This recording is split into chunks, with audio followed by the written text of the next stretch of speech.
Okay, so I figured out our next action movie. Lay it on me. Die Hard. You want to make another Die Hard? No. You want to remake Die Hard? No. You want to do a Die Hard prequel? They're already doing that. I'd like that to be part of the joke, but I know that it is not. Okay, so like Speed was Die Hard on a bus, right? And that was good. And Air Force One was Die Hard on a plane, also good. And Under Siege was Die Hard on a boat, and then a train, both of those pretty good. Olympus Has Fallen, White House Down, both Die Hard but in the White House, second one, pretty good.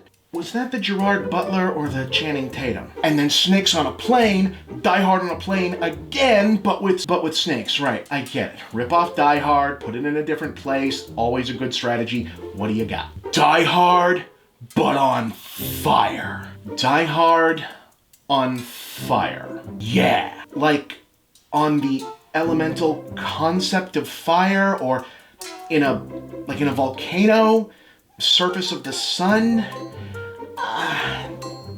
Is Bruce Willis just himself on fire the whole time? What? No, just in a building again, but the building is on fire. Oh, so just the Towering Inferno. Didn't they turn that into a Guardians of the Galaxy ride? Oh god, never mind. Okay, who do you cast? The Rock.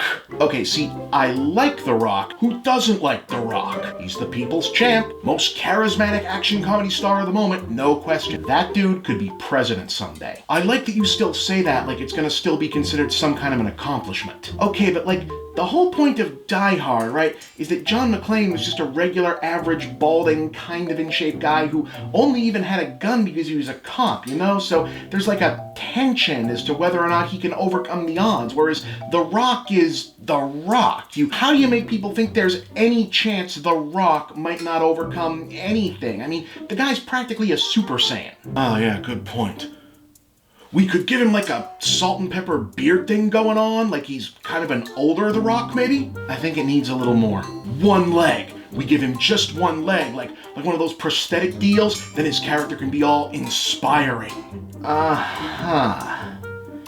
This is gonna be one of those things that we shoot mostly in Hong Kong and fill out the supporting cast with a bunch of Chinese stars, so it makes $1 billion all over Asia, no matter how it is, right? Oh, fuck yeah. Well, you should have just said that up front. Go make the movie. What are you standing around for? Go, before The Rock gets busy again.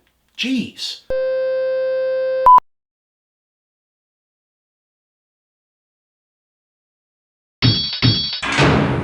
Overlong intro joke? Maybe, but, well, I'm not really sure what else to do with a review of Skyscraper other than do jokes about it, honestly.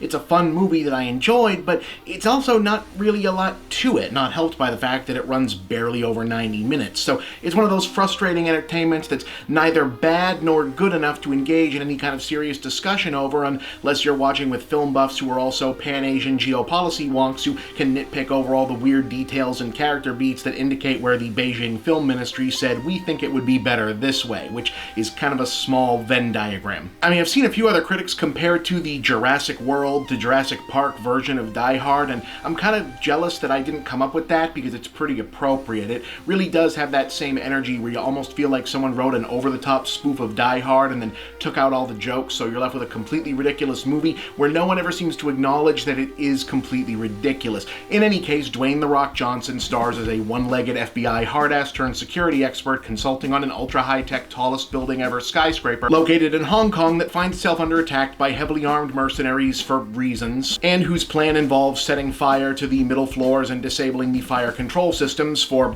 other reasons, which in turn traps Neve Campbell, oh, that's where she was, as The Rock's wife and their 2 kids in what was supposed to be a deserted residential floor for other reasons, meaning he has to figure out a way to climb the building, get back inside, rescue them, stop the bad guys while figuring out what they want, and stopping an attempt to frame him for the whole scheme, which isn't really all that necessary to the villain's plot to succeed, as it is for the movie's plot to depict Chinese military, police, and business apparati as noble, hyper-competent, and ruthlessly efficient, but also not have them just solve the problem right away. Now, the main reason that all this ends up feeling kind of disposable, for lack of a better word, is that it's in too much of a hurry to get to the fireworks. The action leaps so quickly from our first cursory pass-through of the main location to all hell breaking loose that I almost wondered if there was a reel missing before I remembered that I'm getting old and that's not really a thing that happens anymore. Someone clearly put a lot of thought into the design of the skyscraper itself. It's got its own wind turbine, mall, indoor garden with waterfall and trees, virtual reality bubble of indeterminate purpose. But the scenes where we might take a moment to get a real sense of the geography and space and where everything's supposed to be so we can follow the action later is just kind of missing. So sure, it's entertaining to see Johnson and various other characters have to do something dangerous that should all but certainly kill them and then not have it kill them. The staging works, and the conceit of having this all play out as a big public media event so the movie has an in-universe audience on hand to gasp and cheer so we know when we're supposed to adds a welcome bit of reality-type business. And it's nice to see Campbell show up and class up the proceedings, and I really liked Hannah Lavin as a supporting bad guy part, even as the main villain is basically a complete waste. But yeah, it's kind of a 2.5-star movie. Decent enough Friday, but you'll forget all about it by Monday.